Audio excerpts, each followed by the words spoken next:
diiringi lagu kebangsaan Indonesia Raya. Tepat pukul 10:17 waktu Indonesia Barat Selasa pagi, 17 Agustus 2021.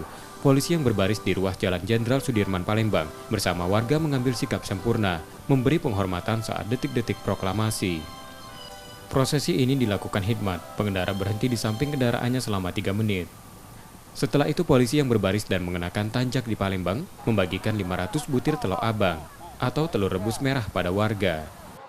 Yang kedua, kami juga mencoba mengangkat kearifan lokal, di mana masyarakat Palembang kebudayaannya biasanya pada hari kemerdekaan ini membagikan telur abang. Untuk itu kami mengingatkan lagi pada masyarakat untuk budaya itu supaya tetap terlestari.